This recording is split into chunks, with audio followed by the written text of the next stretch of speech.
Hi, this is Chad Busenich, Engineering Manager with SuperSprings International. Today we have a 2025 Chevy Silverado 1500 in the shop.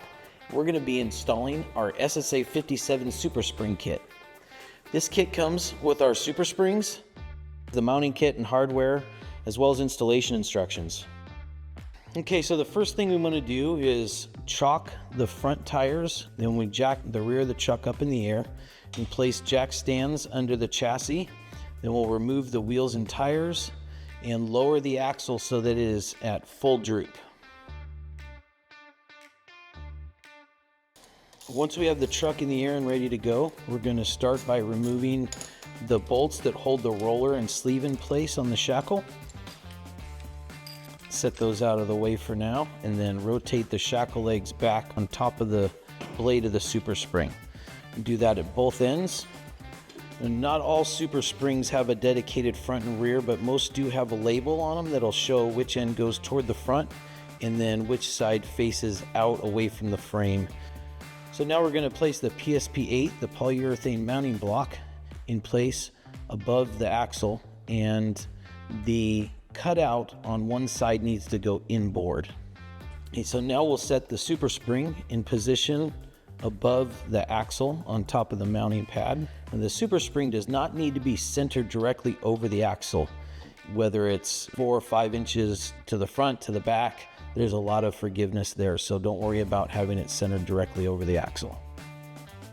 The next step is to slide the spring clamp over the SuperSpring and through the channel of the PSP8.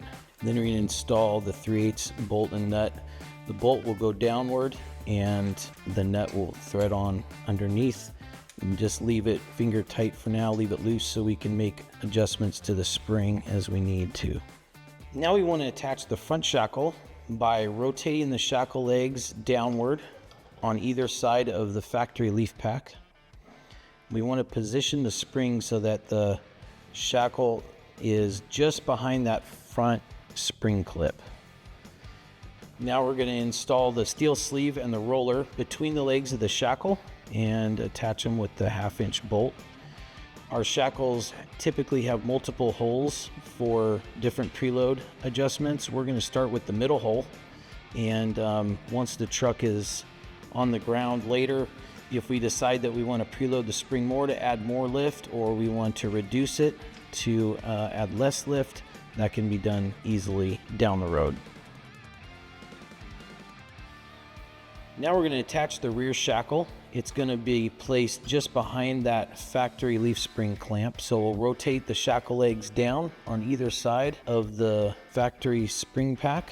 Then we're going to want to use heavy duty C-clamp or one of our installation tools to compress the spring in order to get it clamped down far enough so we can install our rollers and hardware. On some trucks, the roller may end up on the bottom of a leaf spring, right where there is a plastic button that sticks through for the anti-friction pads. If that's the case, just use a hammer and chisel or a flap disc to knock that plastic button down flush with the leaf spring.